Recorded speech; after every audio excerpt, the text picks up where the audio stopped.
شايف يا نص ولا اتعميت في نوادرك؟ شايف سكينة راجعة ومحملة ازاي؟ منين ده كله؟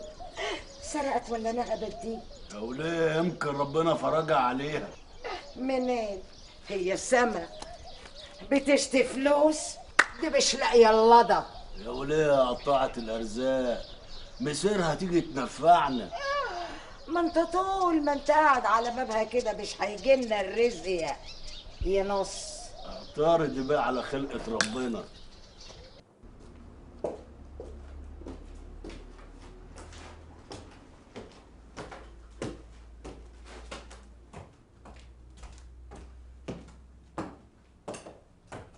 يا نازلة بنت يا زازا.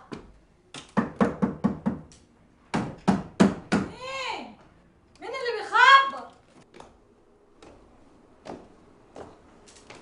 أنا أم نازلة، ازيك يا بخيتة؟ اهلا يا اختي، ازيك؟ هي نازله برضه مش فوق؟ الله، هي خرجت ولا ايه؟ ادنا ليلتين ما بنشوفهاش يا اختي، ده انا افتكرتها راحت لي. ابدا يا حبيبتي.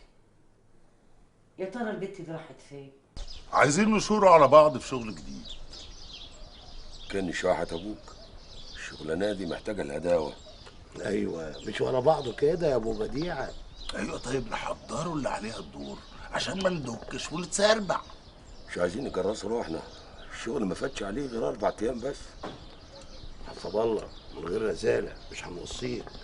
مش عايزين نبينه ان الفلوس جريت في ايدينا، وبالخصوص قدام الراجل الرزيل اللي اسمه ابو احمد والوليه الرزيله طليقته اللي قاعده ترقمنا في الرايحه وفي الجايه وفي الجايه وفي الرايحه. عبد الرازق كلامه مظبوط، خلينا ماشيين معاه في حكايه الشكك وحين ميسره دي. ريحي روحك يا ام نازله، محدش فوق. يعني ايه؟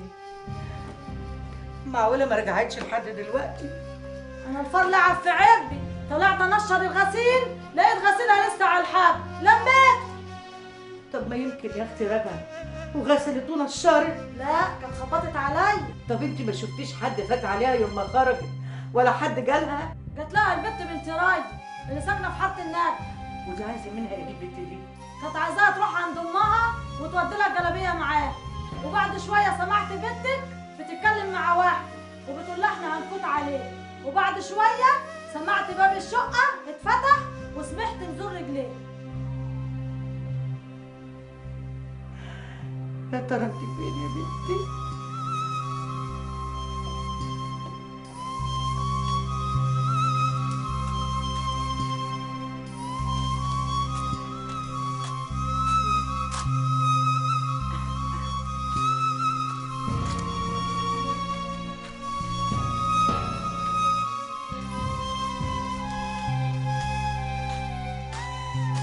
يا راجية، ده العادي يا راجية. أنا زينب أم ناظر. ايوه يا اختي اتفضلي، ده ايه الشقه الحلوه دي؟ أنا جاية نسأل على بنتي ناظرة. طب اطلعي، ما يصحش نتكلموا كده ببير السلم، ده مطرحك، اطلعي. يا مرحب يا مرحب يا 300 مرحب. يا الف خطوه عزيزه يا استاذ زينب، اتفضلي. عز مقدارك يا حبيبتي. اتفضلي.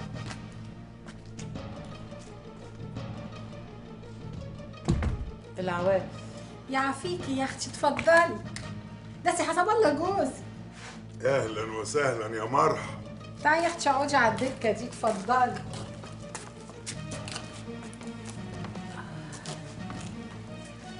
ايه الحكايه يا اختي؟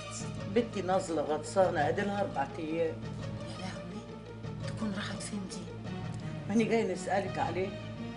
انا دي لي جمعه ما شفتهاش. شفتها قريب انت يا حسب الله؟ ده انا سألك عليها من قيمة كام يوم، كنت عايزة توصل لي جلابية. كلام ايه ده؟ ما انت مشيعة لها بنتك يوميها عشان تجيلك. تصف نوادرك لو كان ده حصل. ده بنتي خرجت امتى؟ يوم التلات اللي فات. التلات اللي فات.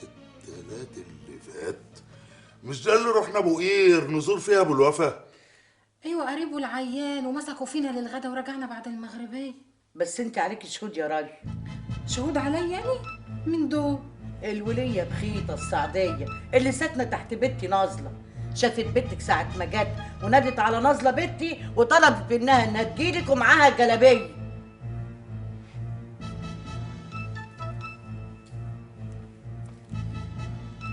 جايز يا اختي ده حصل من زمان مش في نفس اليوم.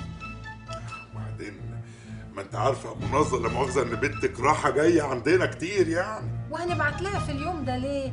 واحنا عارفين اننا رايحين نزور قريب حسب الله العيان. وهي الولية بقيت هتكذب ليه؟ يا اختي يا ام ناصله الايام كلها زي بعضيها، يفرق ايه امبارح عن النهارده؟ ايام سودا بنقضيها.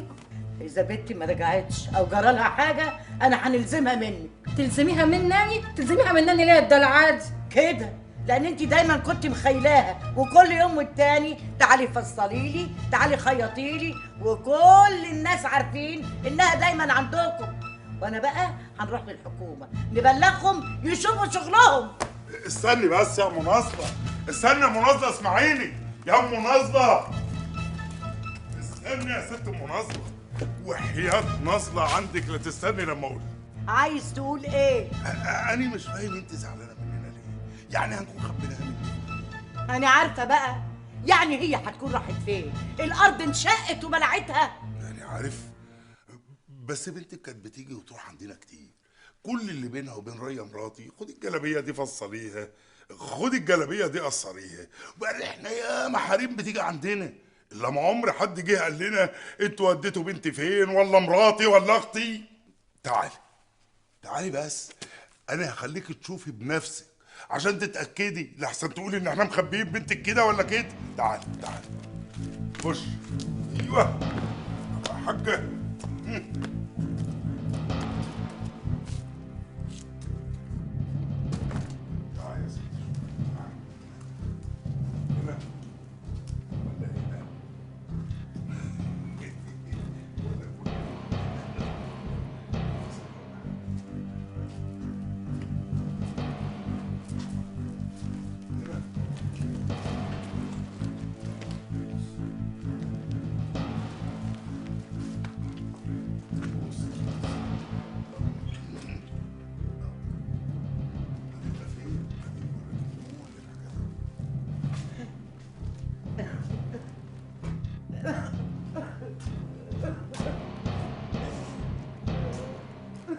ازاي تستني المده دي كلها من غير ما تيجي تقولي لي اللي حاصل ده؟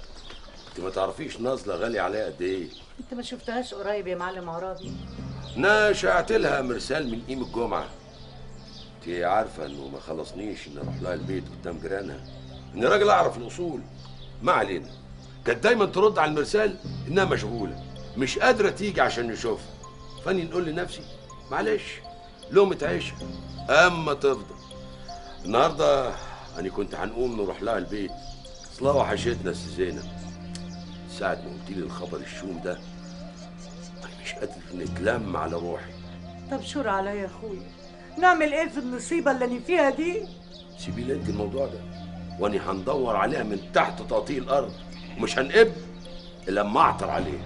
يا أختي ماني وعيتك وقلتلك بلاش نازلة دي، قعدتي تقولي لي عرابي راكب دماغه ومنكد منها، ما فكرتيش بقى في أمها وفي اللي هتعمله؟ اهي اللي قبلها قادلها شهر اهو، لا حد جه ولا سأل عليها. وانت تدري منين؟ ما يمكن عيالها لسه عمالين يفحروا وعايزين يعرفوا امهم راحت فين. محدش جه سأل منهم تاني عشان كانت مدارية عنهم شغلها معاكم، لكن ام نازلة عارفة وراسية ومش هتسكت. ايوه عليكي، اهو عرابي قال انه هيدهلزها. طب ايه رأيك بقى ان عرابي ده اول واحد هيجرجروه؟ ده بحري كله عارف حكايته معاها.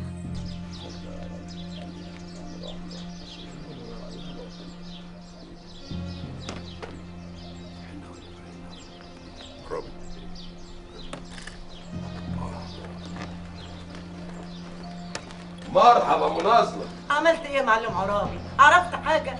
الحقيقة مش عارف نقول لك إيه. يا ساتر يا رب، أنا بنتي جرالها حاجة؟ بنتك طفشت. طفشت؟ من إيه يا أخوي؟